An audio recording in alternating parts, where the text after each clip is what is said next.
पश्चिम बंगाल के पंचायत चुनाव में जो हिंसा हुई है वो लोकतंत्र के लिए शर्मनाक है। लोकतंत्र का एक काला दिन देखा गया।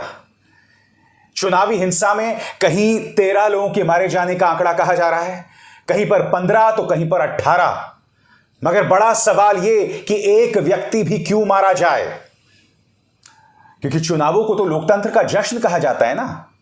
मैं आपको बताता हूं दोस्तों, चुनाव अपने आप में किस तरह से छलावा हो गए हैं पश्चिम बंगाल के अंदर। क्या आप जानते हैं कि पिछली बार जो पंचायत चुनाव हुए थे करीब 82% लोगों ने वोट दिया, मगर इस बार जो चुनाव आयोग ने आंकड़ा जारी किया है सिर्फ 66% लोगों ने वोट दिया। आप देख रहे हैं करीब 16% की गिरावट। आप इसके मायने समझते हैं? चुनावों को हम लोकतंत्र का त्योहार कहते हैं, मगर इस त्योहार में लोग जमीन में जाने से डर क्यों रहे हैं? वो डर इसीलिए रहे हैं क्योंकि एक पॉलिटिकल पार्टी के कार्यकर्ताओं ने जमीन पर डर, बैरिकेडिंग, लॉकआउट और बमबारी का आतंक मचा रखा था। मगर सबसे पहले मैं आपको बतलाना चाहूंगा कि इंडियन एक्सप्रेस के मुताबिक कितने लोग मारे गए हैं और किस पॉलिटिकल पार्टी के कितने लोग मारे गए हैं। इंडियन एक्सप्रेस के मुताबिक कुल 13 लोग मारे गए हैं दोस्तों। इसमें सबसे ज्यादा लोग टीएमसी के मारे गए हैं। दूसरे नंबर पर सीपीएम के 2 लोग मारे गए हैं, कांग्रेस के 2 लोग मारे गए हैं और भारतीय जनता पार्टी का 1 व्यक्ति मारा गया है। इस आंकड़े को देखकर आपको लगेगा कि भाई पीड़ित तो टीएमसी है क्योंकि उनके सबसे ज्यादा लोग मारे गए हैं। मगर मैं आपसे एक सवाल पूछना चाहता हूं, जमीन में इस कदर डर क्यों था कि वोटिंग में करीब 16% की गिरावट आ गई? अरे भाई, वोटिंग तो बढ़ना चाहिए ना। पिछली बार जो हमें सफलता मिली थी उससे खुश होकर, उससे उत्साहित होकर और लोगों को सामने आना था। और हम ये ना भूलें, पश्चिम बंगाल में जो पंचायत चुनाव हुए हैं उसमें हमेशा हिंसा होती आई है। पिछले से पिछली बार 13 लोग मारे गए थे, उसके बाद 14, उसके बाद 13 और इस बार एक बार फिर 13 लोग मारे गए हैं। और मैं आपको बता दूं, कई अखबारों में मृतकों का आंकड़ा जो है वो 18 तक पहुंचा है। मैं फिर बता दूं, मृतकों में सबसे ज्यादा टीएमसी के कार्यकर्ता मारे गए हैं। मगर आज सुबह मैं कई अखबार पढ़ रहा था, मैंने कई सोशल मीडिया की एजेंसीज पर निगाह डाली। मेरी निगाह गई इंडियन एक्सप्रेस की खबर की तरफ दोस्तों। वो खबर मैंने पढ़ी, वो बहुत ही शॉकिंग खबर थी। उसमें यह बतलाया गया था कि टीएमसी ने किस तरह से अपना आतंक जो है वो तमाम जगहों पर मचाए रखा था और उसमें उसने 4 चीजों का इस्तेमाल किया। सबसे पहले डर। टीएमसी के कार्यकर्ताओं का इस कदर डर था कि कई जगहों पर लोग अपने घर से नहीं निकल पा रहे थे। दूसरी बात, बैरिकेडिंग। दोस्तों, बैरिकेडिंग का यह आलम था कि सड़कों पर बाकायदा बैरिकेडिंग की गई थी कई जगहों पर। मैं यह नहीं समझ पा रहा हूं कि सेंट्रल एजेंसीज वहां क्यों नहीं पहुंची उस पर अंकुश लगाने के लिए। तीसरी बात, लॉकआउट। विपक्ष के कैंडिडेट्स, विपक्ष के समर्थक निकलना चाहते थे मगर उन्हें रोका गया। यही वजह है कि विपक्ष में कई लोग इस चुनावों को छलावा कह रहे हैं। चौथी बात, बमबारी।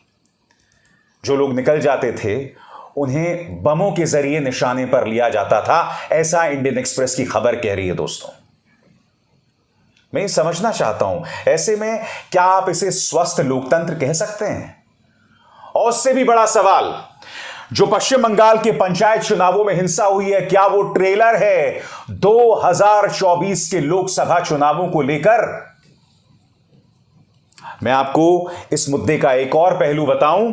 टीएमसी के कार्यकर्ता यह भी आरोप लगा रहे हैं कि कई जगहों पर सेंट्रल एजेंसीज, पैरामिलिट्री फोर्सेस लोगों पर दबाव डाल रहे थे भारतीय जनता पार्टी के पक्ष में वोट करने के लिए। मगर इसी तरह की खबरें आपको याद होगा लोकसभा चुनावों में भी ढेरों सामने उभर कर आई थी। याद कीजिए उत्तर प्रदेश के विधानसभा चुनावों में किस तरह से स्थानीय पुलिस भारतीय जनता पार्टी के विधायकों के सामने नतमस्तक थी। मगर तमाम जगहों पर पश्चिम बंगाल के पंचायत चुनाव में जो टीएमसी के कार्यकर्ताओं की आतंक की खबरें आ रही हैं उससे हम मुंह नहीं मोड़ सकते। मैं आपसे एक सवाल पूछना चाहता हूं, अभी मैं टीएमसी के 3 नेताओं के ट्विटर टाइमलाइंस पर गया। ममता बनर्जी, 4 दिन पहले उन्होंने एक ट्वीट किया था। कल की हिंसा पर उन्होंने एक शब्द अपने ट्विटर पर नहीं कहा। डेरेक ओब्रायन, एक शब्द नहीं कहा। महुआ मोइत्रा ये तो कह रही हैं कि मैं वोट डालने गई, मगर एक शब्द उन्होंने नहीं कहा। क्यों भाई? 13 लोग मारे गए, आप ही के पार्टी के 7 लोग मारे गए। कहीं इसीलिए तो आप खामोश नहीं हैं कि इंडियन एक्सप्रेस की वो खबर सही है जिसमें आपने आतंक के 4 शब्दों का इस्तेमाल किया। डर, बैरिकेडिंग, लॉकआउट, बमबारी। कहीं ये 4 शब्द टीएमसी की राजनीति की हकीकत तो नहीं? मैं जानता हूं आपके जहन में एक सवाल होगा, और वो सवाल होगा कि जो 13 लोग मारे गए हैं इंडियन एक्सप्रेस के मुताबिक, वो किस पार्टी के हैं और उन्हें किसने मारा। एक एक करके दोस्तों मैं आपको बतलाने वाला हूं, क्योंकि जो आंकड़े सामने उभर कर आए हैं वो बहुत शॉकिंग हैं। सबसे पहला आंकड़ा, सबसे ज्यादा लोग मारे गए टीएमसी के। मगर क्या आप जानते हैं जो 7 लोग टीएमसी के मारे गए हैं, उनमें से अधिकतर मामलों में आरोप लग रहा है कांग्रेस पर, बीजेपी पर नहीं, कांग्रेस पर लग रहा है। एक एक करके तमाम केसेस में आपके सामने पेश कर रहा हूं दोस्तों। सबसे पहले नाडिया में टीएमसी का एक कार्यकर्ता अमजद हुसैन मारा जाता है, नाडिया के छपरा में, और यहां पर आरोप लगता है कांग्रेस के कार्यकर्ताओं में। बताया यह जाता है कि 11 टीएमसी के कार्यकर्ता हैं, वो बहुत गंभीर रूप से घायल हो गए थे और इन्हें छपरा के प्राइमरी हेल्थ सेंटर में दाखिल कराया गया था। अमजद हुसैन दम तोड़ देता है अस्पताल में। तो ये तो हुई नाडिया की मिसाल। अब हम जाते हैं दक्षिणी 24 परगना की तरफ। यहां पर टीएमसी का एक कार्यकर्ता मारा जाता है जिसका नाम है अनीसुर ओस्तकर। यह व्यक्ति क्यू में खड़ा हुआ था और तभी एक बॉम्ब फेंका जाता है। यहां पर जो है आरोप लगता है कुछ स्वतंत्र कैंडिडेट्स पर, यानी कि एक स्वतंत्र कैंडिडेट के समर्थकों पर आरोप लगता है टीएमसी के कार्यकर्ता को मौत के घाट उतारने पर। तीसरा नाम आता है भारतीय जनता पार्टी का पोलिंग एजेंट, जो कि कूच बिहार में। यहां पर क्या होता है दोस्तों, भारतीय जनता पार्टी का एक पोलिंग एजेंट माधव विश्वास जो है वो कूच बिहार में, जो कि उत्तरी बंगाल में है, उसे गोली मार दी जाती है। भारतीय जनता पार्टी की जो कैंडिडेट है माया बर्मन, उनका कहना है कि टीएमसी के कार्यकर्ताओं ने उन्हें गोली मारी। अब हम रुख करते हैं मुर्शिदाबाद का। मुर्शिदाबाद में 4 लोग मारे जाते हैं अलग अलग पार्टियों के। सबसे पहले दोस्तों टीएमसी का एक कार्यकर्ता यासीन मलिक मारा जाता है और सबीरुद्दीन शेख मारा जाता है, जिसकी लाश मिलती है मुर्शिदाबाद के खरग्राम से। सबीरुद्दीन के बारे में कहा जाता है कि कांग्रेस के कार्यकर्ताओं ने उसे मौत के घाट उतारा। इंडियन एक्सप्रेस की खबर की कह रही है। उसी तरह से नोएडा में एक कांग्रेस का कार्यकर्ता मारा जाता है और यह बताया जाता है कि टीएमसी के कार्यकर्ताओं ने उन पर बॉम्ब फेंका। कांग्रेस के कार्यकर्ता का नाम है नियाकत अली। उसे एक लोकल अस्पताल में ले जाया जाता है जहां वो दम तोड़ देता है। उसी तरह से सीपीएम के कार्यकर्ता रोशन अली को मुर्शिदाबाद के लाल गोला में मौत के घाट उतार दिया जाता है और यहां पर आरोप लगता है टीएमसी के कार्यकर्ताओं पर। अभी तक जो मैं आपको तमाम मिसाल दे रहा हूं उसका अर्थ क्या है कि हिंसा में अधिकतर लोग जो मारे जा रहे हैं वो टीएमसी के हैं, जो हिंसा कर रहे हैं सबसे ज्यादा वो टीएमसी के हैं। इसके अलावा कटघरे में कांग्रेस के कार्यकर्ता भी हैं बड़े पैमाने पर। आगे देखिए, मालडा में मारे जाता है टीएमसी का एक और कार्यकर्ता गोपालपुर विलेज में। टीएमसी के मुताबिक स्थानीय पार्टी अध्यक्ष मोहम्मद निसार के जो चचा हैं शेख मलिक, उन्हें कांग्रेस के कार्यकर्ताओं ने मौत के घाट उतार दिया था। अब हम रुक करते हैं पूर्व वर्धमान का।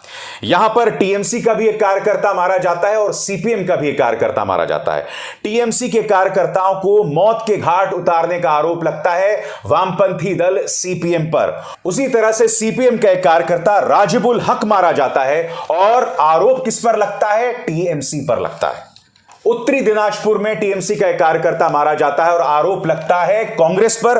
उसी तरह से कांग्रेस का एक कार्यकर्ता मोहम्मद जमीलुद्दीन मारा जाता है गोलपोखर में।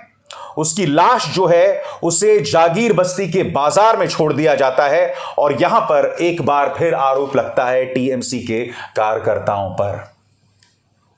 इस हमाम में सब नंगे हैं, मगर यकीनन टीएमसी ने अपनी स्थानीय ताकत का इस्तेमाल करके जिस तरह से बम का इस्तेमाल किया, लॉकआउट का इस्तेमाल किया, बैरिकेडिंग का इस्तेमाल किया और डर का इस्तेमाल किया, वो अप्रत्याशित है। वो अप्रत्याशित दोस्तों, और यह अपने आप में कितना बड़ा अभिशाप है। अभी हाल ही में उत्तर प्रदेश में स्थानीय चुनाव हुए थे। इतनी बड़े तादाद में तो लोग मारे ही नहीं गए। 13 से 18 लोगों के मारे जाने का आंकड़ा यह बहुत शॉकिंग है। कटघरे में ममता बनर्जी हैं, कटघरे में वो एजेंसीज हैं जिन पर लॉ एंड ऑर्डर की जिम्मेदारी थी। हम उम्मीद करते हैं कि ईश्वर इन तमाम लोगों को सम्मति देगा और 2024 के लोकसभा चुनावों में यह हिंसा नहीं दोहराई जाएगी।